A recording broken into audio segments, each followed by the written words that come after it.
Open any live marine traffic map and one thing becomes obvious.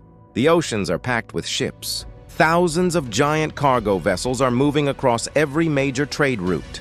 Just a few years ago, the world was desperately searching for more ships because there were not enough to keep global trade alive.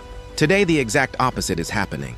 The shipping industry is drowning in too many vessels. So how did the world go from a severe shortage to one of the biggest oversupplies in modern history? The answer begins with one of the most expensive mistakes made during the pandemic. Around 90% of everything traded around the world travels by sea. From smartphones and cars to food and furniture, almost every product spends part of its journey on a cargo ship.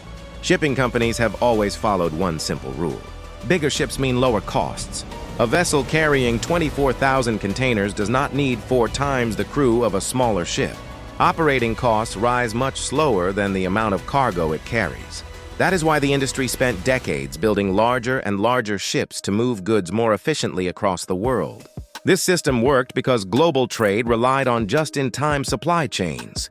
Instead of storing huge amounts of inventory, companies depended on ships arriving exactly when products were needed. Warehouses became smaller and businesses saved billions of dollars. But there was one major weakness.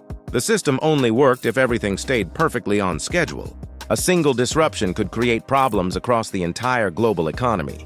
That disruption arrived in 2020. During the pandemic, people stopped spending money on travel, restaurants, and entertainment. Instead, they bought electronics, furniture, exercise equipment, and home office supplies. Demand for physical goods exploded almost overnight. At the same time, ports struggled with labor shortages and lockdowns. Ships were forced to wait for days or even weeks before unloading cargo.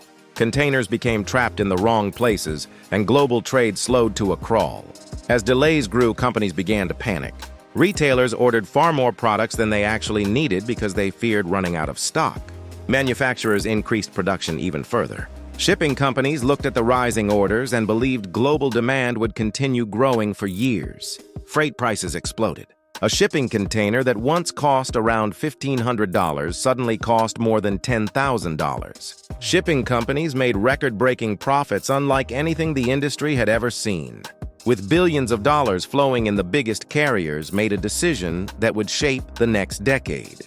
They rushed to order hundreds of brand-new megaships from shipyards in China and South Korea.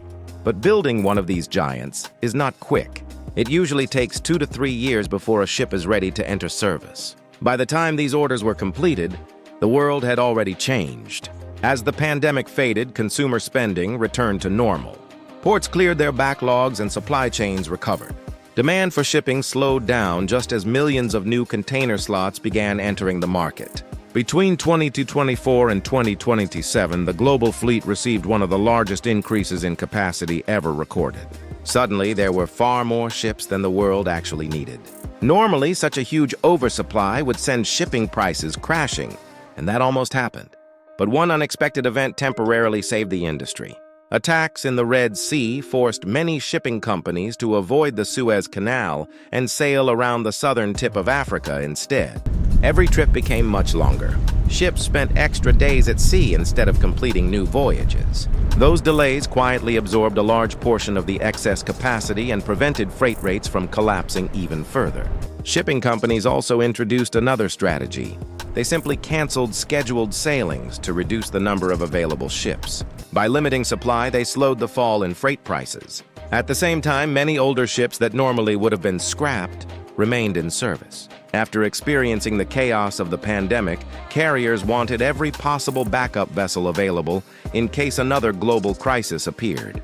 The future now depends on 3 major factors. First is the Red Sea. If normal traffic through the Suez Canal returns, millions of containers worth of shipping capacity will instantly re-enter the market and prices could fall sharply. Second is environmental regulation. New international emissions rules are pushing companies to replace older ships with cleaner vessels powered by alternative fuels. Even with too many ships, carriers continue ordering new ones simply to meet future environmental standards. Third is competition.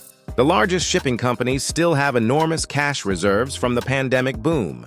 Instead of leaving the market, they can afford to operate at very low profits or even temporary losses just to protect their market share. The giant ships launching today are reminders of decisions made during one of the most chaotic periods in modern history.